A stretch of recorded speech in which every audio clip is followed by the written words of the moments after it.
మీకు తోడే ఉండను కాక. దేవనామానికి మహిమ కలుగును కాక. ఇర్మియా గ్రంథము 15వ అధ్యాయము 16వ వాక్యము ధ్యానాంశముగా మనం ఆలోచన చేద్దాం. నీ మాటలు నాకు దొరకగా నేను వాటిని భుజించితిని.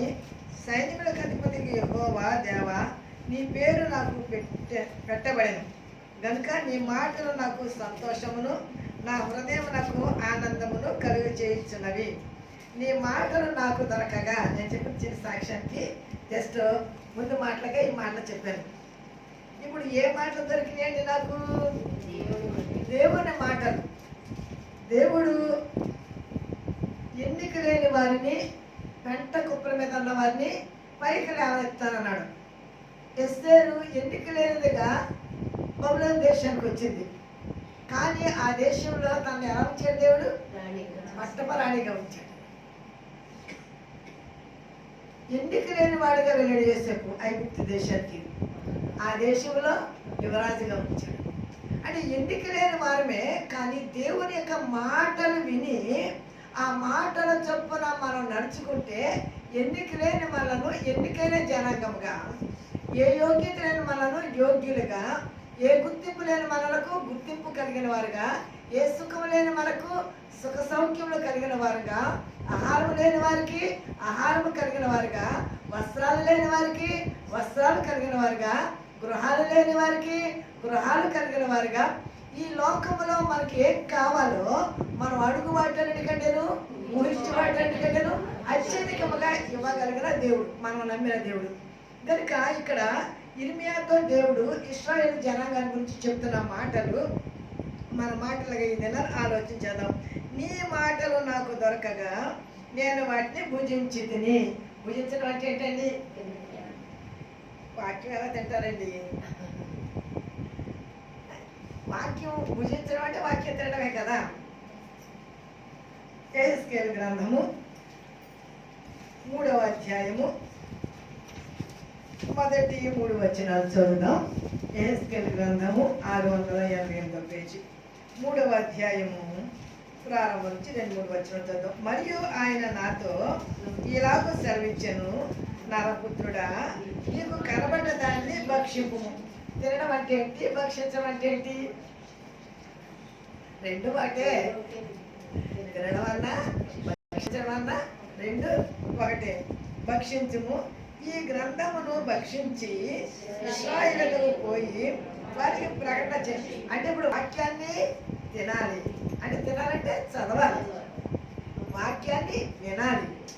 ఇప్పుడు నువ్వు తిని విన్న వాక్యాన్ని ఇప్పుడు ఏం చేయాలి? ఇతరులకి చెప్పాలి. నువ్వు చదవాలి దేవుని యొక్క వాక్యాన్ని, అది గ్రహించాలి. నువ్వు వాక్యాన్ని వినాలి, అది మనము తెలుసుకుని ఇతరులకు మనము చెప్పాలి. ఇప్పుడు యెహెజ్కేలుని పిలిచి దేవుడు చెప్తున్నాడు, నీవు ఈ వాక్యాన్ని తిను, ఈ పుస్తకాన్ని తిను. దేవుడు ఒక పుస్తకాన్ని తనకు ఇస్తున్నాడు. ఇచ్చి దీన్ని భక్షించుము, ఈ గ్రంథమును. గ్రంథం అంటే ఏదండి? బైబిల్ గ్రంథము, దేవుని యొక్క వాక్యము గ్రంథం. ఆ రోజు గ్రంథాలు చుట్టల కింద ఉండేవి. యెషయా గ్రంథం, ఇర్మియా గ్రంథం. గ్రంథాలు వేరు, సువార్తలు వేరు, పత్రికలు వేరు. మీరు వాక్యాన్ని చదివేటప్పుడు జాగ్రత్తగా చదవండి. ఒక్కొక్కసారి అంటే తెలియకలే యాకోబు గ్రంథం అని మా వాళ్ళు ప్రార్థనలో చెప్తా ఉంటారు. యాకోబు గ్రంథం కాదు, యాకోబు పత్రిక. సువార్తల గ్రంథాలు కాదు. అంటే కొన్నింటికి మనం ఎందుకు ఆ పేర్లు అలా పెట్టారంటే వాటి యొక్క భావాన్ని మనము గ్రహించడం కొరకు. సువార్త, క్రీస్తుని గురించిన వార్త, సువార్త. గ్రంథము అనంటే పెద్దదాన్ని గ్రంథం అంటారు. తర్వాత అనేకమైన సమాచారాల్ని, జరిగిపోయిన వాటిని, వ్రాసి ఉంచిన వాటిని గ్రంథాలు అని అంటారు. కనుక ఇక్కడ ఈ గ్రంథమును భక్షించి ఇశ్రాయేలు యొద్దకు పోయి వారికి ప్రకటన చేయము.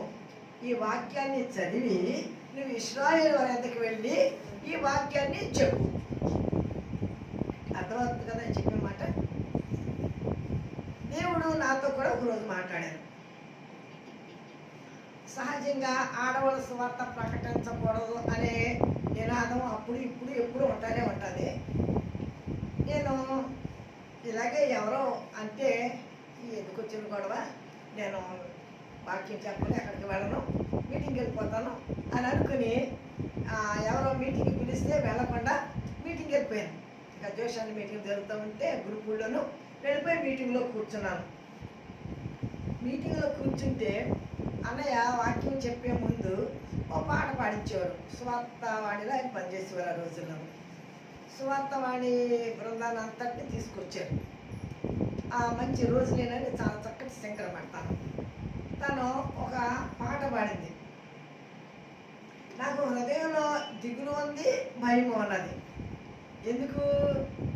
ఈ గ్రంథాన్ని ప్రకటించడానికి నేను వెళ్ళలేదు, స్వార్థ చెప్పడానికి వెళ్ళలేదు. అప్పుడు ఆమె పాట అంటే దేవుడు పాట ద్వారా మాట్లాడతారు, వాక్యం ద్వారా మాట్లాడతారు, దర్శనం ద్వారా మాట్లాడతారు, స్వరం ద్వారా మాట్లాడతారు. ఆ అనుభవాలు మనము గ్రహించాలి అని అంటే మనము ఆయన సన్నిధిలో కనిపెట్టి ప్రార్థన చేసినప్పుడు, మనము ఆయన కొరకు జీవించాలని తీర్మానం చేసుకున్నప్పుడు, ఆయన మనల్ని వాడుకోవడానికి ఇష్టపడినప్పుడు ఈ అనుభవాలన్నీ మనకి ఇస్తారు. అది నా జీవితంలో నా అనుభవం. అప్పుడు తను ఒక పాట పాడుతుంది. నేను నమ్మిన వారిలో కొందరు మోసం చేశారు, వెళతామని చెప్పి వెనుకకు తిరిగారు. ఎవరైనా మీలో ఒకరైనా,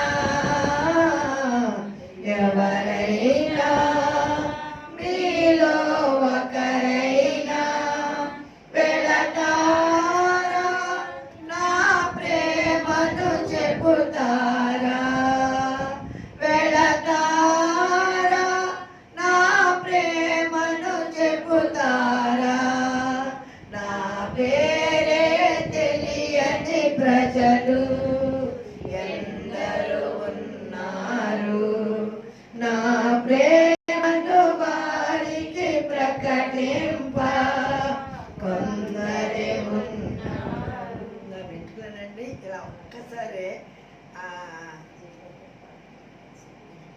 ఇలాగా పైకి లేస్తా చూడండి, దాన్ని ఎక్కబడుచుకునేట చూడండి, అలాగా ఇద్దరు వచ్చి దుఃఖం వచ్చేస్తుంది, కన్నీళ్ళు అలా కారిపోతున్నాయి.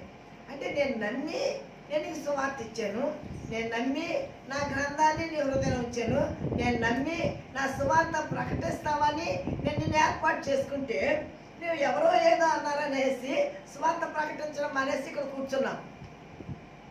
వెళ్తానని చెప్పి వెళ్ళడం మానేసాం. అలాగే కలాంటి నీళ్ళు వస్తున్నాయి, దుఃఖపడుతున్నాను. అప్పుడు వాక్యం ద్వారా దేవుడితో మాట్లాడతాను. యెషయా గ్రంథం 40వ అధ్యాయము 9వ వచనం.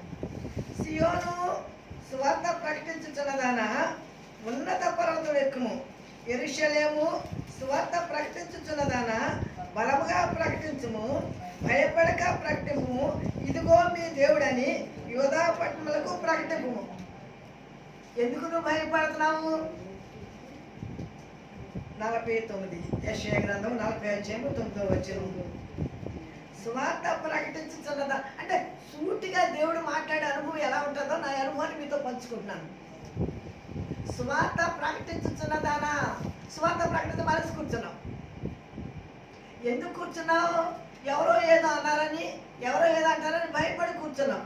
భయపడక, ఇక్కడ చూడండి, యెరూషలేము సువార్త ప్రకటించుచున్నదానా, బలముగా ప్రకటించుము, భయపడక ప్రకటింపుము, ఇదిగో మీ దేవుడని యూదా పట్టణంలో ప్రకటించుము. ఎవరికో కాదు, నీ స్వజనంగా ప్రకటించుకుంది.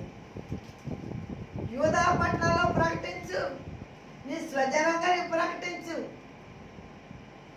అప్పుడు సంఘాల్లో, నూతన సంఘాల్లో స్వార్థ ప్రకటించడం ప్రారంభించారు. ఇక్కడ ప్రభు చెప్తున్న మాట, యేసుక్రీస్తుతో చెప్తున్న మాట, ఈ గ్రంథమును నీవు భక్షించి ఇశ్రాయేలు వారికి ప్రకటింపుము. యేసుక్రీస్తు ప్రభు వారు కూడా 70 మందిని ఏర్పాటు చేసుకుని ఇద్దరిని పిలిచి, మీరు నశించుచున్న ఇశ్రాయేలు వారి ఇంటి దగ్గరికే కానీ అన్యుల దగ్గరికి మీరు వెళ్ళదు. ఎందుకంటే మొదట నా జనాంగం రక్షించబడాలి. ఇది దేవుని యొక్క ప్రేమ. ఆ కనాను స్త్రీ వచ్చి దావీదు కుమారుడా నా కుమార్తెను బాగు చేయమంటే నేను నశించుచున్న ఇశ్రాయేలు వారి ఎందుకు వచ్చాను. ఆయన తన స్వకీయులు ఎందుకు వచ్చాను. ఆయన స్వకీయులు ఆయన అంగీకరించలేదు. తను ఎందరు అంగీకరించారో ఆయన నామం విశ్వాసం ఉంచిన వారికి అందరికీ దేవుని కుమారుడుగా ఆయన అధికారము అనుగ్రహించారు. ఆ 9వ వచనం కాంచి వాక్య భాగాలు ఉంటాయి కనుక ప్రకటించు. ఈ వాక్యాన్ని నీవు తిను, ఈ వాక్యాన్ని నీవు చదువు, ఈ వాక్యాన్ని నీవు ప్రకటించు. నేను నీ నోరు తెరవగా ఆ గ్రంథమును నాకు నేను నోరు తెరవగా ఆయన ఆ గ్రంథము నాకు తినిపించి. నోరు తెరవగా ఆ గ్రంథమును ఆయన నాకు తినిపించి. దావీదు రచించిన కీర్తన గ్రంథము 63వ దావీదు కీర్తన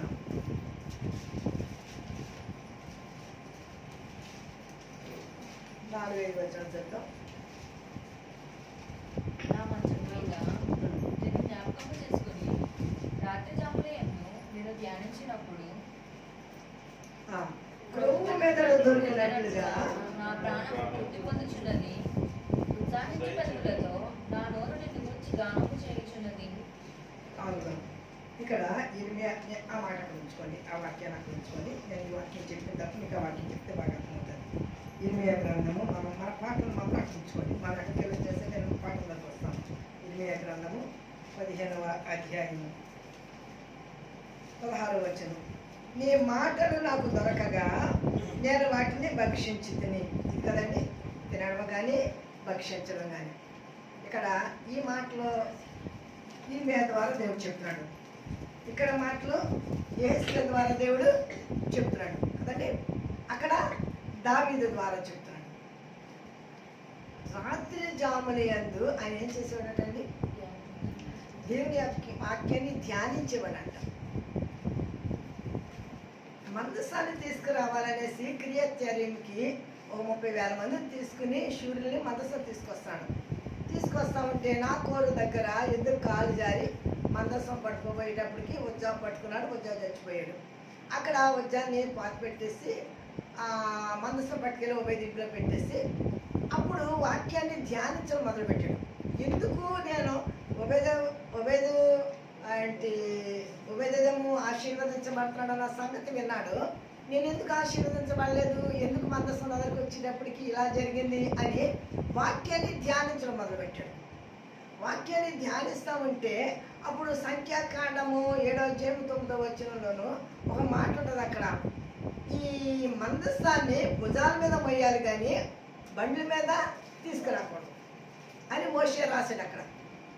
అప్పుడు ప్రజలందరూ పిలిచి లేవీలందరినీ పోగు చేసి వాళ్ళందరూ ప్రతిష్ఠించుకోమని మందసము కార్తీయులనే ప్రత్యేకించబడిన లేవీల యొక్క భుజం మీద పెట్టి వీరు 6 అడుగులు వేసేటికి 7 అడుగుకి ఒక బలి, మరలా 6 అడుగులు వేసి 7 అడుగు వేసేటికి ఒక బలి. కొంతమంది లేవీలు పాటలు పాడడానికి ప్రతిష్ఠించాడు, కొంతమంది లేవీలేమో వాయిద్యాలు వాయించడానికి ప్రతిష్ఠించాడు, దీంట్లో ప్రత్యేకమైన వారేమో ఇది మోయడానికి ప్రతిష్ఠించాడు, కొంతమంది లేవీలేమో బలిపీఠాలు కట్టడం బలి అర్పించడం. అంటే ఎంత భయముతోటో భక్తితోటి ఆ యొక్క మందసాన్ని తీసుకొచ్చాడు. ఎప్పుడనంటే దేవుని యొక్క వాక్యాన్ని ధ్యానించినప్పుడు క్రమాన్ని తెలుసుకున్నాడు. మన జీవితంలో మనం కూడా వాక్యాన్ని వింటున్నాం, వాక్యాన్ని చదవాలి. వాక్యాన్ని చదివినప్పుడు క్రమం ఏంటో మనకు తెలుస్తుంది. వాక్యము మనము మామూలుగా చదివేస్తాం, ఎప్పుడు చదివినట్టు. కానీ దేవుడు మాట్లాడినప్పుడు ఆ వాక్యానుసారం చదువుతాం. కానీ దేవుడు ఆ వాక్యం వచ్చి మనకి సందర్భం అప్పుడు మాట్లాడినప్పుడు సూటిగా ఆయన మనతో మాట్లాడినట్టుగా. ఇప్పుడు ఈ యెషయా గ్రంథం 40 చాలాసార్లు చదివి చాలాసార్లు బాగు చేశాను నేను. కానీ ఆ రోజు ఆయన నాతో మాట్లాడినప్పుడు సూటిగా నాతో మాట్లాడినంత ధైర్యం నాకు వచ్చి స్వార్థ చెప్పడం మొదలుపెట్టాను. చిన్న మీటింగ్లో చెప్పేదాన్ని. ఆయన మాట్లాడిన తర్వాత పెద్ద వేల మంది సభలో మాట్లాడిన దేవుడు కృప చూపించాడు. దేవుడు మహిమ కలుగాక. తెలంగాణ అంతా, హైదరాబాదు, సికింద్రాబాదు, హనుమకొండ, కాజీపేట, వరంగల్, చాలా పెద్ద సంఘాల్లో 5,000 జనాంగం కలిగిన సంఘాల్లో మీటింగులు పెట్టి స్వార్థికురాలుగా స్పీకర్గా నన్ను ఆ సంఘాలకు పిలిచినప్పుడు ఈ వాక్యం దేవుడు నాతో మాట్లాడిన తర్వాత ఈ వాక్యాన్ని ప్రకటించు, ఈ వాక్యాన్ని భక్షించు, దీని ఇతరులకు ప్రకటించు. మనం దేవుని యొక్క వాక్యాన్ని చదివినప్పుడు ఎలా చదవాలి ఈ వాక్యం అని అంటే, దేవుడు నాతో మాట్లాడతారు అని అనుకుని చదవాలి. అప్పుడు ఖచ్చితంగా దేవుడు మీతో మాట్లాడతారు. ఏదో బైబిల్ చదువుకోవాలి కదా అని చదువుకుంటే, బుక్ చదివినట్టు చదువుకుంటే, ఈరోజు వాక్యం చదువుకోవాలి కనుక ఈరోజు చిన్న వాక్యం చదువుకుంటున్నాను అని అనుకుని చదువుకుంటే దేవుని యొక్క మాటలు మాకు అర్థం కాదు. దేవుడు నాతో మాట్లాడాలి, దేవుడు నాతో మాట్లాడతాడు వాక్యంలో వచ్చి అని మనం చదువుకున్నప్పుడు ఖచ్చితంగా దేవుని యొక్క వాక్యాన్ని, దేవుని స్వరాన్ని వాక్యంలో మనం వినగలం. ఇక్కడ చదవబడ్డ వాక్య భాగంలో ఇంకొక వాక్యాన్ని చూపిస్తాను చూడండి. కీర్తన గ్రంథము 81వ దావీదు కీర్తన 11వ వచనం.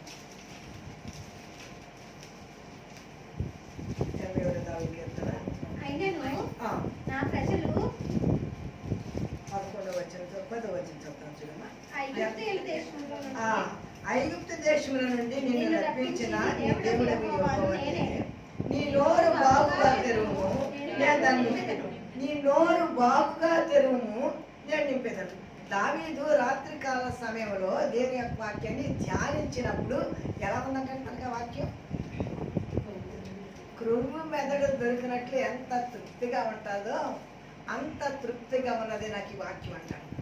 ఎందుకంటే అసలు రాత్రికాల సమయంలో నిద్రపోతూ ఉంటాం, కానీ దావీదు అంటండి రాత్రికాల సమయంలో వాక్యాన్ని ధ్యానిస్తాడట.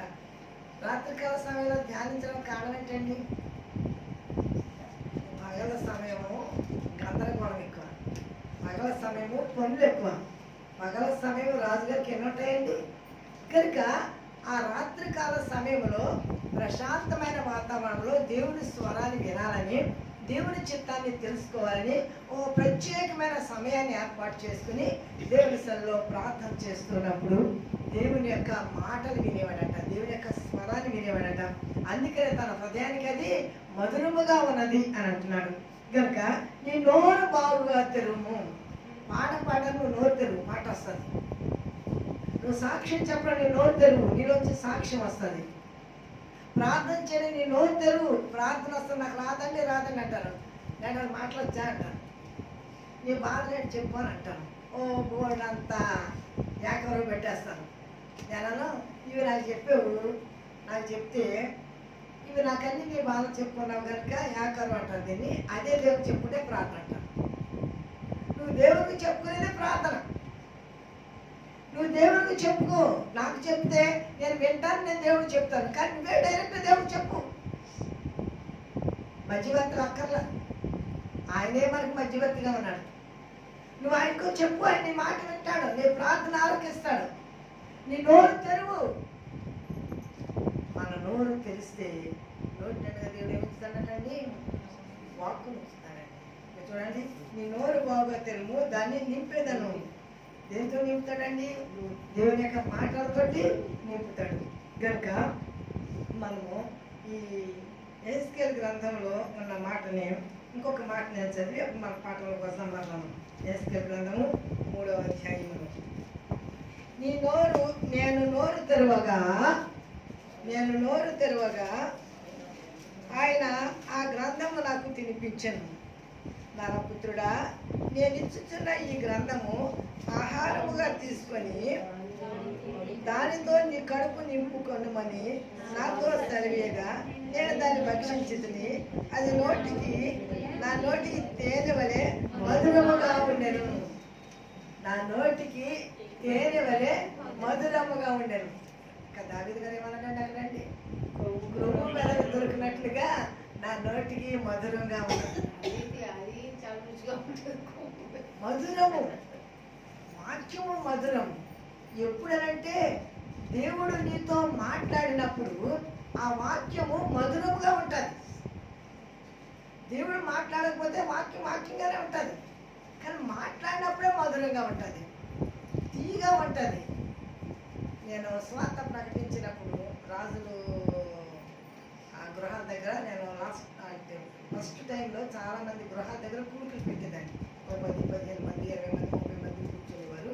ఒక వాక్యం చెప్పేదండి. దాంట్లో ఒక ఆవిడ అనేది, కస్తూరమ్మ గారు మీ వాక్యంలో తీపి ఉన్నదండి అని.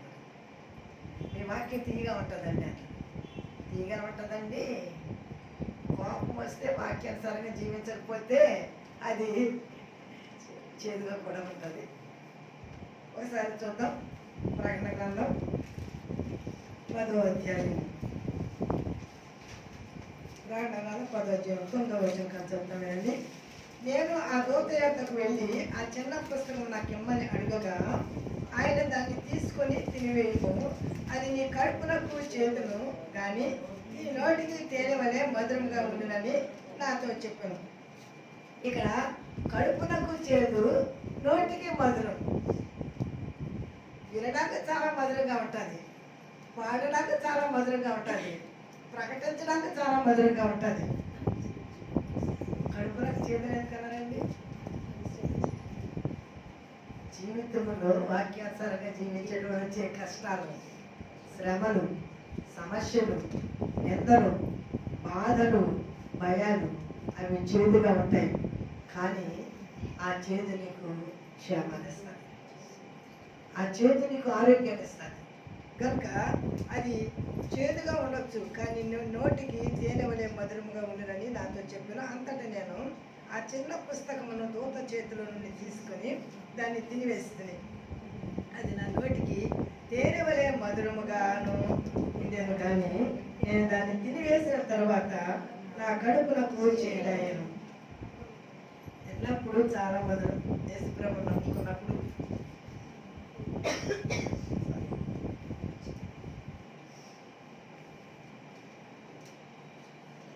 దేవునికి చెప్పండి ఎంత సంతోషమో, దేవుని మాటలు ఎంత సంతోషమో, దేవుని పాటలు ఎంత సంతోషమో, దేవుని పరిచర్య ఎంత సంతోషమో. కానీ ఎప్పుడు బాధలండి? శ్రమలు వచ్చినప్పుడు, సమస్య వచ్చినప్పుడు, కష్టం వచ్చినప్పుడు. కానీ అది మన జీవితానికి మనను మెరుగుపెట్టడానికి, దేవునికి మహిమకరంగా ఉండడానికి దేవుడు అనుమతిస్తారు కానీ మనల్ని నశింప చేయడానికి కాదు. కనుక దేవుని యొక్క వాక్యము మధురమైనది. దేవుని యొక్క వాక్యము జుంటి తేనె దారాల కంటే మధురమైనది అని మనం పాడుకుంటూ ఉంటాం. ఎప్పుడు మధురమైనది అని అంటే ఆ వాక్యము నీ జీవితానికి అన్వయించుకుని దేవుడు నీతో మాట్లాడుతున్నారనే అనుభవంలోకి వచ్చినప్పుడు ఆ వాక్యము నీ హృదయానికి సంతోషాన్ని, నీ మనస్సుకు నెమ్మదినిస్తుంది. కనుక ఆ వాక్యము మీరు ఏదైనా ఒక మంచి వాక్యం వినాలనుకోండి, హృదయం ఎలా ఉంటుందండి? ఒక మంచి ప్రసంగం ఉంటేనే ఎంతో సంతృప్తిగా ఉంటుంది, సంతోషంగా ఉంటుంది. కనుక మన జీవితంలో మనము ఆనందకరమైన జీవితాన్ని కలిగి ఉండాలి అని అంటే దేవుని యొక్క వాక్యాన్ని మనం చదవాలి, దేవుని యొక్క వాక్యాన్ని తినాలి, అది ఇతరులకు ప్రకటించాలి. ఇప్పుడు మన పాటలకు వస్తామండి.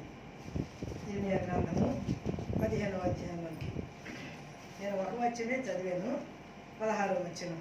నీ మాటలు నాకు దొరకగా నేను వాటిని భుజించి తిని, సైన్యములకు అధిపతికి యెహోవా దేవా నీ పేరు నాకు పెట్టబడెను గనుక నీ మాటలు నాకు సంతోషమును, నా హృదయమునకు ఆనందమును కలిగి చేయించినవి. నీ పేరు నాకు పెట్టబడెను, నీ పేరు నాకు పెట్టబడి. ఇప్పుడు మనం ఎవరి పేరు పెట్టుకున్నామండి? యేసు ప్రభు పేరు. క్రైస్తవులు అంటే క్రీస్తు బిడ్డలు, మనం క్రీస్తుని కలిగిన వారు. నీ పేరు నాకు పెట్టబడెను. మనం దేవుని బిడ్డలము. దేవునికి ఇష్టంగా మనం ఉంటే ఆయన మన ఎడల ఆయన చూపించే ప్రేమ, నువ్వు నాకు ఇష్టరాలు కనుక ఇదిగో నాకున్నదంతా నీకే. దేవుడు మనకి ఇచ్చే ఆశీర్వాదం. ఇక్కడ దేవుడు చెప్తున్న మాట ప్రవక్త ద్వారా ఏమనంటే, నీ మాటలు నాకు సంతోషమును, నీ పేరు నాకు పెట్టబడెను కనుక నీ మాటలు నాకు. ఎప్పుడు మనం దేవుని పేరు పెట్టుకుని బాప్తిసం తీసుకుని దేవుడికి వచ్చామో ఇప్పుడు దేవుని మాట మనకి ఏమిస్తాయండి? సంతోషం. దేవుని నమ్మక ముందు సంతోషం ఉండదు, ఎందుకంటే దేవుని నమ్మలేదు కనుక. దేవుని నమ్మిన తర్వాత ఆ మాట మనకి ఏమిస్తాయండి? సంతోషాన్ని ఇస్తాయి. నీ మాటలు నాకు దొరికినవి, నేను వాటిని భుజించి తిని కనుక ఇప్పుడు నాకేమొచ్చింది? సంతోషము. నా హృదయమునకు ఆనందమును. తండ్రి నీ మాటలు నాకు సంతోషమును, నా హృదయమునకు ఆనందము. ఎప్పుడు మన హృదయానికి ఆనందం అండి?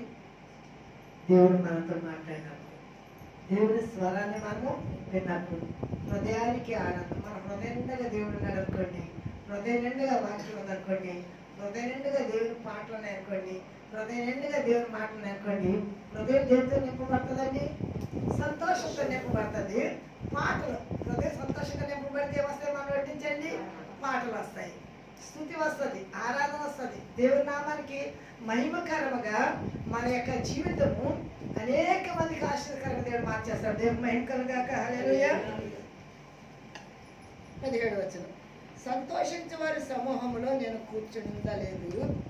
ఇప్పుడు కడుపునకు చేదు అనే మాట, నోటికేమో మధురము, కడుపునకు ఏంటండి? చేదు. ఇప్పుడు ఇర్మియా నాట దేవుని యొక్క మాట ఉంది. ఇర్మియా అంటాడు, ఇర్మియా గ్రంథము 1వ అధ్యాయంలో, నువ్వు వెళ్ళి ఇశ్రాయేలుకి సువార్త ప్రకటించానంటే ఇర్మియా అంటాడు, నేను బాలుణ్ణి, నా మాట ఎవరు వింటారు, నేను వెళ్ళి ఏం చెప్పమంటారు, నేను వెళ్ళనంటాడు. చూడండి 4వ వచనం. యెహోవాకు నాకు ప్రత్యక్షమై ఇలాగ సెలవిచ్చాను, గర్భంలో నేను నిన్ను రూపింపక మునిపే నేను ఎరిగితిని, నీవు గర్భం నుండి బయలుపడక మునిపే నేను నిన్ను ప్రతిష్ఠించితిని, జనములకు ప్రవక్తగా నిన్ను నియమించి తిని, అందుకు అయ్యో ప్రభువు యెహోవా చిత్తగించుము, నేను బాలుడనే మాట్లాడటకు నాకు శక్తి చాలదని నేను అనగా యెహోవా నాకు ఇలాగ సెలవిచ్చాను, నేను బాలుడ అనవద్దు, నేను నిన్ను పంపు వారి అందరి యొద్దకు నువ్వు పోవలను, నీకు ఆజ్ఞాపించిన సంగతులను చెప్పవలను, వారికి భయపడకము, నిన్ను విడిపించుటకు నేను నీకు తోడైనాను. ఇదే యెహోవా. నాకు తెలియదనొద్దు, నాకు రాదనొద్దు, నేను చేయలేనొద్దు, నేను వెళ్ళనొద్దు, నేను నీకు తోడై ఉంటాను. మోషే కూడా అలాగన్నాడు, నాకేం తెలీదు, నేను నోటి మాంద్యం గలవాడిని అని. ఇర్మియా అన్నాడు, నేను బాలుండి, నాకేం తెలీదు అన్నాడు. నువ్వు అలా అనొద్దు, నీవు తోడే ఉంటాను, నీ నోటికి నేను తోడే ఉంటాను, నేను నీలోంచి మాట్లాడతాను, మాట్లాడేది నీవు కాదు. నన్ను సువార్త ప్రకటించడానికి ఫస్ట్ టైం నన్ను 7 మాటల్లో 2వ మాటలో మాట్లాడమన్నప్పుడు చాలా పెద్దోళ్ళు వచ్చి మాట్లాడడానికి, అప్పుడు ఇంకా ఎక్కడ సువార్త చెప్పలేదు, ఏదో సండే స్కూల్ పరిచయం చేసిందని అంతే. చిన్నపిల్లలకి డయాస్ ఎక్కి పెద్దోడితో కలిసి వాక్యం చెప్పడం అంటే ధైర్యం సరిపోయిన పరిస్థితి కాదు. ఆయన అంత డయాస్ మీదకి చెప్పేంత వయసు కాదు, అంత జ్ఞానం లేదు. కానీ మత్తయి సువార్త 10:19-20 ప్రభు నాతో మాట్లాడారు, వారు మిమ్మల్ని సమాజ మందిరంలోకి అప్పగించినప్పుడు ఏమి చెప్పుదామని భయపడక మాట్లాడేది మీరు కాదు, తండ్రి ఆత్మ మీలో నుండి మాట్లాడు. ఇక్కడ దేవుడు అదే చెప్తున్నాడు, ఇర్మియా నేను బాగున్నానొద్దు, నేను నీవు తోడే ఉంటాను, నేను నీ నోటికి బోరై ఉంటాను, నువ్వు మాట్లాడు, నువ్వు బోధించు, నేనేం చెప్పాలనో ఆ మాటలు వెళ్ళి చెప్పు. మంచి మాటలు చెప్పండి పర్వాలేదు. ఇప్పుడు ఇర్మియాలో ఏ మాటలు చెప్పాలండి? ఇది యెహోవా మందిరము, ఇది యెహోవా మందిరం అని చెప్పుకుని మోసకరమైన మాటలు మాట్లాడుతున్నారు. ఈ మందిరాన్ని దేవుడు పాడు చేస్తాడు, మిమ్మల్ని కత్తికి హతమయ్యేటట్లు చేస్తాడు, మీ భార్య తలము బోడైనట్టు దేవుడు చూపిస్తున్నాడు, ఈ దేవాలయము పడగొట్టబడి కాల్చివేయనట్టు చూపిస్తున్నాడు, ఈ పట్ల ప్రాకారాన్ని కూల్చివేయబడతాయి.